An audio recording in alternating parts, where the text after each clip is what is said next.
Oke, assalamualaikum warahmatullahi wabarakatuh. Kali ini saya Fardan Risat dari kelas I akan menjelaskan materi dasar-dasar pemrograman Java. Pertama, Java di NetBeans. Pertama kita buka NetBeans.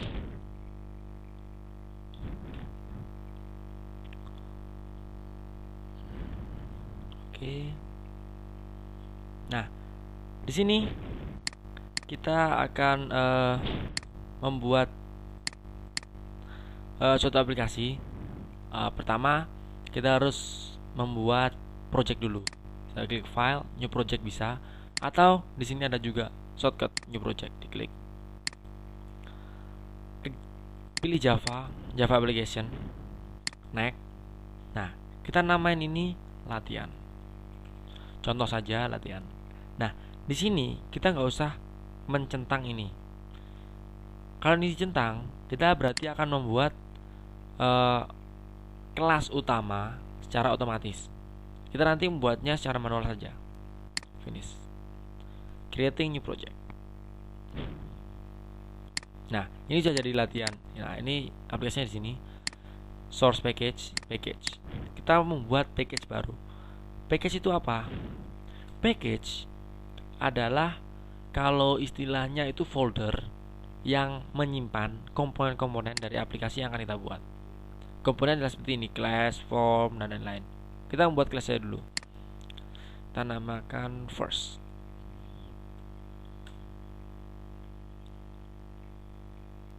Oke, pada bagian ini kita akan mendiskusikan mengenai bagian dasar dari pemrograman Java. Kita akan memulai dengan mencoba menjelaskan bagian dasar dari pemrograman Hello Java atau menampilkan tag pada Java yang telah diperkenalkan pada bab sebelumnya, yaitu bab mungkin di praktikum atau praktikum pemrograman dulu, yaitu hello apa itu, seperti itu. Kita juga akan mendiskusikan beberapa pedoman cara penulisan script atau petunjuk penulisan kode dalam penulisan pemrograman yang lebih efektif, simple, dan mudah dibaca. Nah, sekarang kita akan mencoba menampilkan di layar suatu string. Pertama kita membuat public static void main.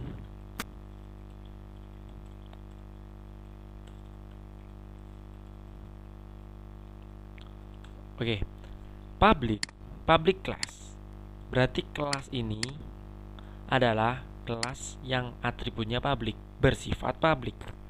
Kelas yang bersifat public dapat diakses oleh kelas-kelas lainnya. Jadi kelas ini bisa dipanggil kelas-kelas lainnya. Seperti itu. Ada 3 macam atribut, yaitu public, private, dan protected. Kalau public seperti itu, kalau private itu hanya bisa fungsi kelas yang hanya bisa dipanggil di dalam kelas itu sendiri. Itu namanya private. Kalau protected, kelas yang hanya bisa dipanggil oleh kelas anaknya. Kita bahas itu nanti saja. Nah, public static void main ini berarti di sini adalah pusat dari aplikasi ini, pusat dari komponen-komponen, karena void main. Untuk menampilkan string pada layar, kita menggunakan sistem .out.println.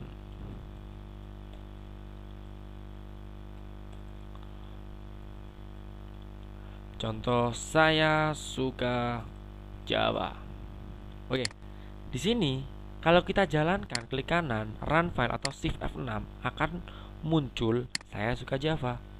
Berarti itu sudah sukses, kita menampilkan saya suka Java di layar. Sebenarnya ada 2 cara untuk ada banyak sekali cara untuk menampilkan seperti ini, menampilkan pada layar. Ada juga yaitu out.println.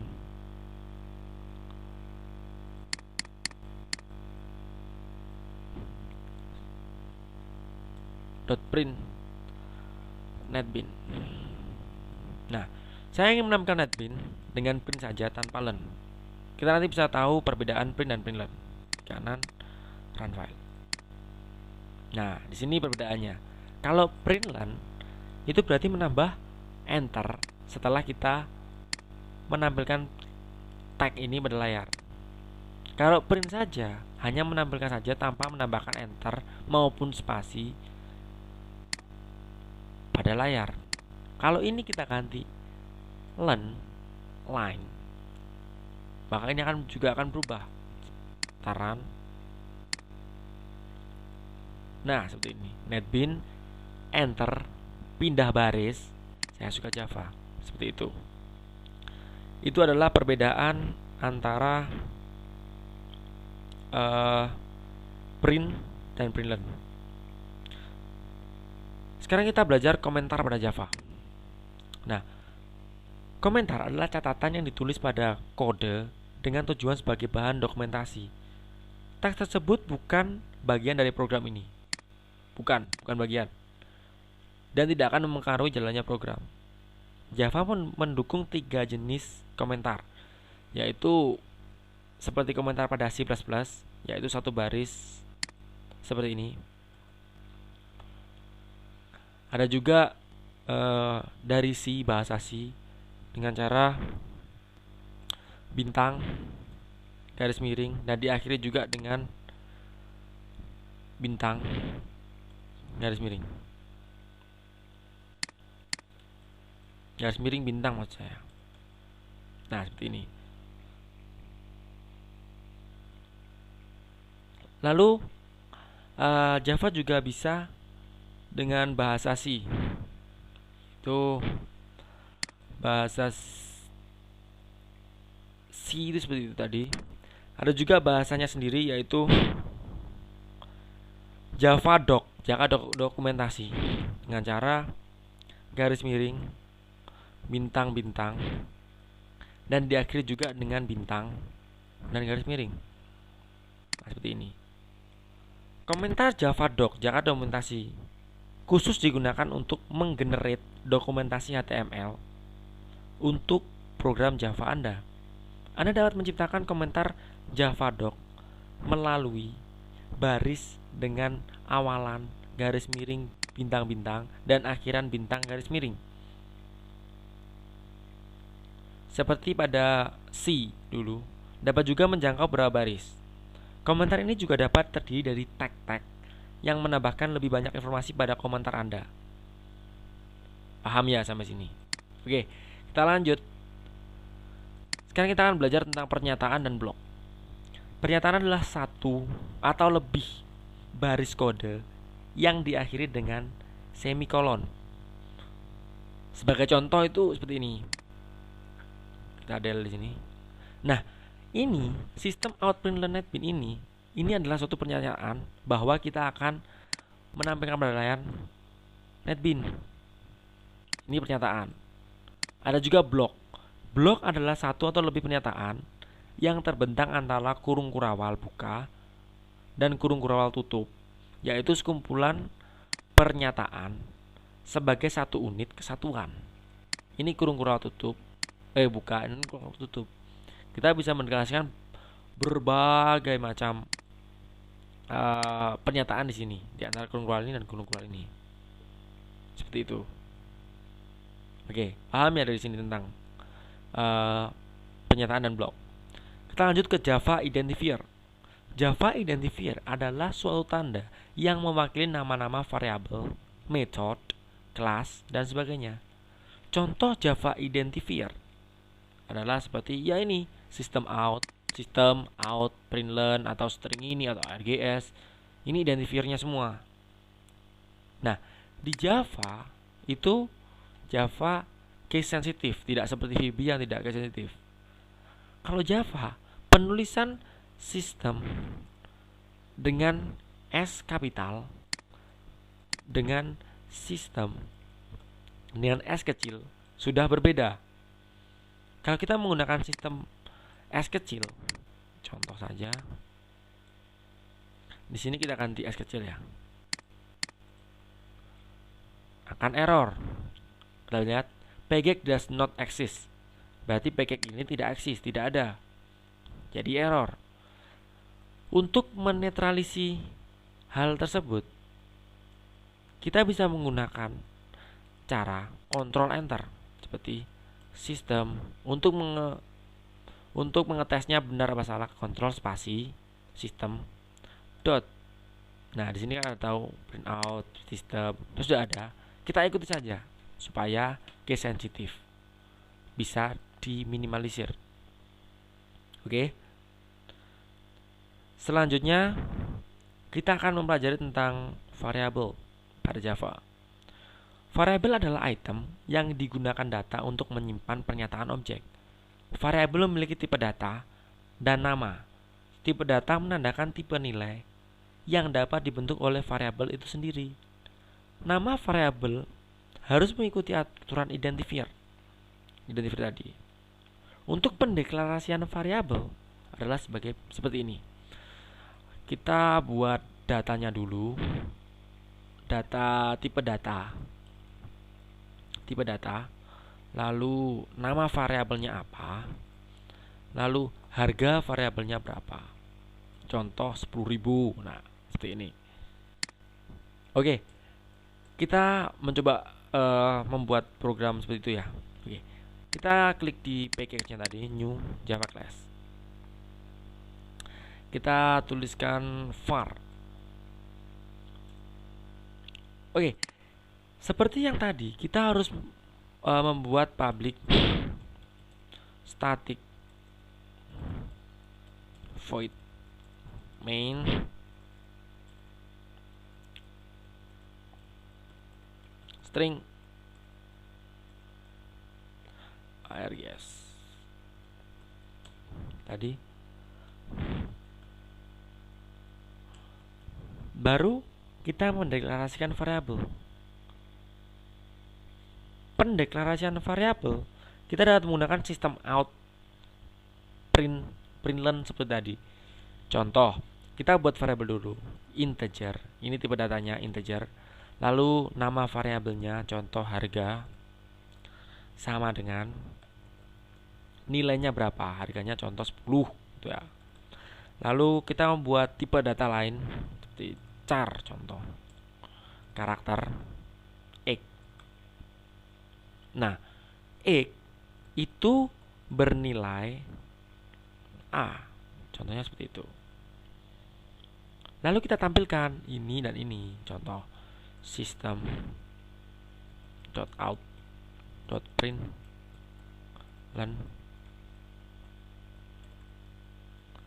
contoh harga. Lalu sistem lagi out .print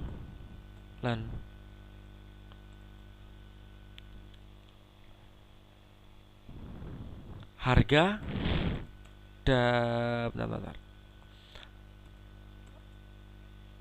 Harga dari X adalah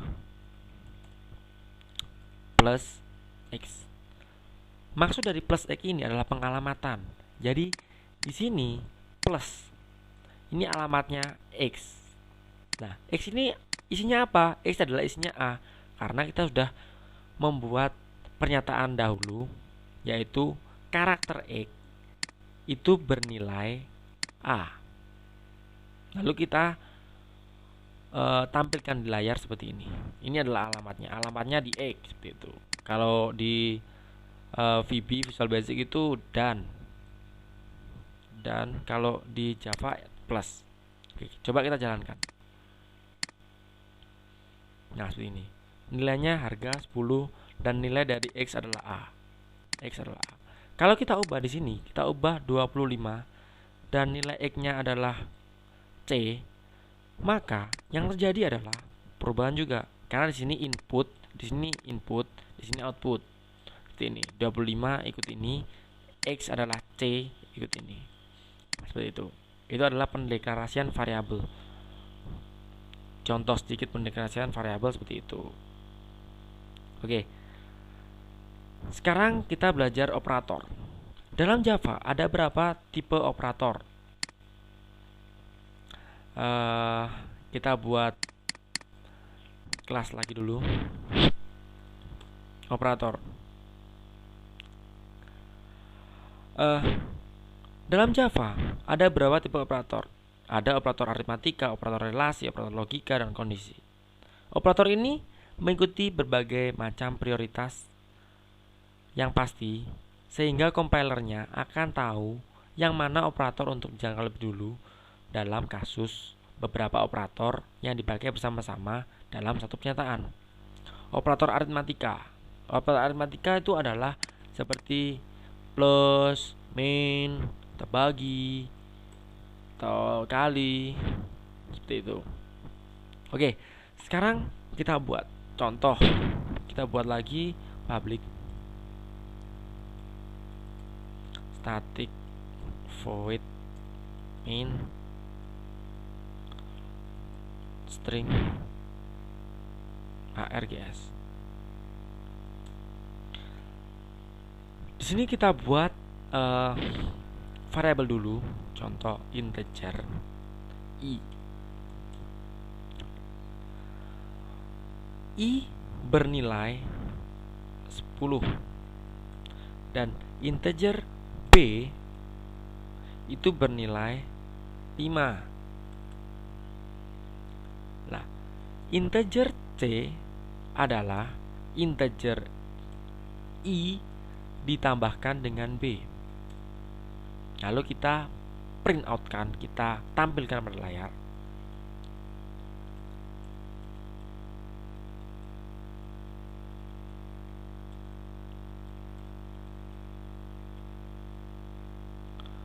C. Nah, seperti ini. Seperti ini. Nah, sini I ini adalah inputannya, B juga inputannya. Ini prosesnya. C adalah I plus B. Lalu kita tambahkan C. Maka jawabannya adalah seperti ini. 15. Yaitu hasil penambahan dari 10 dan 5. Ini 10, ini 5, berisi 5. Kalau ini kita ganti 50, maka jawabannya di sini adalah 60 karena ini tambah ini. Contoh 60 seperti ini. Paham ya dari operator aritmatika? Sekarang kita akan belajar tentang operator kondisi. Nih, operator kondisi itu adalah operator ternary. Berarti bahwa operator ini membawa 3 argumen yang berbentuk suatu ekspresi bersyarat. Struktur pernyataan yang menggunakan operator kondisi adalah seperti ini. Contoh, kita buat new class lagi, kondisi. Kita buat lagi public static void main string args. Nah, di sini ada seperti ini. Example contoh pernyataan pertama, tanda tanya. Lalu pernyataan kedua, titik 2, pernyataan ketiga. Maksudnya adalah di mana nilai pernyataan pertama ini adalah suatu pernyataan yang memiliki hasil yang salah satunya bernilai benar dan salah, true dan false. Jika nilai X1 adalah benar, maka yang ditampilkan adalah X2. Dan jika bernilai salah, kemudian akan ditampilkan X3. Contoh programnya seperti ini. Kita buat string terus start sama dengan seperti ini. Lalu kita akan membuat status pelajar ya, status pelajar integer nilai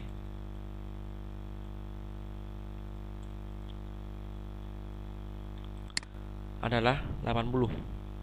Contoh, nilainya inputannya adalah 80. Lalu kita buat status sama dengan dalam kurung nilai 60. Jika nilai lebih besar atau sama dengan 60, maka dia lulus. Jika tidak, maka dia gagal. Oke, seperti itu. Lalu kita print pada layar.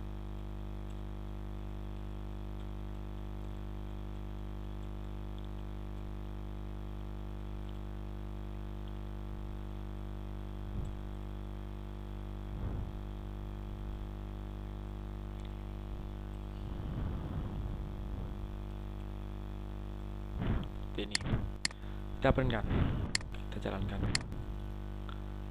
lulus karena nilainya 80. Kalau seandainya nilainya kita ganti 50, maka dia gagal. Dia akan milih yang gagal. Kenapa? Karena ini bernilai salah, maka dia milih yang gagal. Maksudnya bernilai salah 50 itu lebih kecil kan dari 60, berarti nilai gagal. Nah, seperti itu. Mudah kan? Oke. Dari sini saya kira Anda paham. Oke, itu saya dulu dari saya tentang dasar-dasar pemrograman Java. Kita akan melanjutkan lagi nanti tentang struktur kontrol. Oke. Terima kasih telah menonton. Wassalamualaikum warahmatullahi wabarakatuh.